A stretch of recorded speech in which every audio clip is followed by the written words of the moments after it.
केरल में जहां सत्ता का रंग दशकों से लाल रहा, वहां अब केसरिया लहराया है। राजधानी तिरुवनंतपुरम में केसरिया लहर दौड़ पड़ी है। 40 साल का लेफ्ट राज खत्म हो गया और इतिहास रचते हुए बीजेपी के बीबी राजेश बने मेयर। केरल की राजनीति में उम्मीद कम और चर्चा ज्यादा थी। ये जीत सिर्फ एक पद की नहीं, ये जीत है राजनीतिक धारणाओं को तोड़ने की। वो केरल जिसे हमेशा लेफ्ट का गढ़ कहा गया, आज वहां बीजेपी सत्ता के केंद्र में है। नमस्कार, आप देख रहे हैं पंजाब केसरी टीवी। मैं हूं रंजना। दरअसल 26 दिसंबर को बीजेपी के बीबी राजेश 51 वोट के साथ केरल की राजधानी तिरुवनंतपुरम में मेयर बन गए हैं, जिनकी उम्मीद भी नहीं थी कि बीबी राजेश बीजेपी से मेयर पद के लिए चुने जाएंगे। तिरुवनंतपुरम में 9 दिसंबर को नगर निगम के 101 वार्डों का रिजल्ट आया था, जिसके 50 वार्डों पर बीजेपी जीती थी। यहाँ 45 साल से वाम लोकतांत्रिक मोर्चा LDF का कब्जा था, जिसमें से LDF ने 29 और कांग्रेस गठबंधन UDF ने 19 वार्ड जीते थे। केरल में 50 वार्डों के साथ जीती बीजेपी के नवनियुक्त मेयर बीबी राजेश ने पदभार ग्रहण करने के बाद अपने संबोधन में सबका साथ लेकर आगे बढ़ने की बात कही।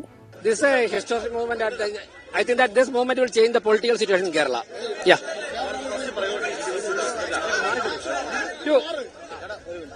To solve the basic problems of Trivandrum city, we have already mentioned. Okay. I think that within 30-35 days, during the election campaigning, we told that after the counting, within 45 days, Modi will be here. I think that now it is only 30-35 days. We are expecting soon. Definitely, why not? I think that the political change of Trivandrum will change the history of Kerala politics. The political change of Trivandrum will change the entire political situation in Kerala. Kerala में BJP कई सालों से संघर्ष कर रही थी।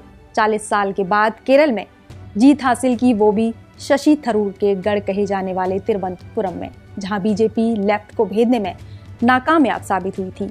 ऐसे में बीजेपी का यहां से जीतना बीजेपी की बहुत बड़ी जीत साबित हो रही है।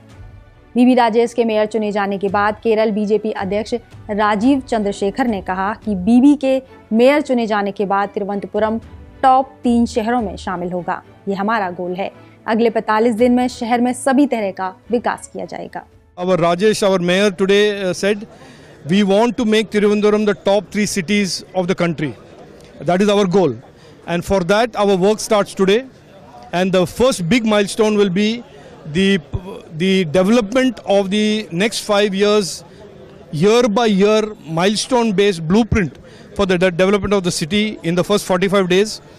And once that is done, we hope to invite the Prime Minister to come and announce this blueprint and the next 5 years plan. And then the work will start with the active support of the Government of India and Prime Minister Narendra Modi ji. No, the first priority, as I said, is to make sure every ward, every person of every ward has given an opportunity to say what they want. Kerala में जीत के साथ ही BJP ने इतिहास रच दिया है। बीबी राजेश के mayor बनने के साथ ही जीत की खुशी और भी बढ़ गई है। केरल में बीजेपी से एक ही विधायक थे, राजगोपाल, जो कि 2016 में नेमोम सीट से जीते थे। वहीं राज्य में बीजेपी के सांसद भी एक ही रहे, अभिनेता सुरेश गोपी, जिन्होंने 2024 में त्रिशूर से सीट जीती थी। 45 साल बाद CPIM को टक्कर देते हुए बीजेपी की जीत संभव हुई।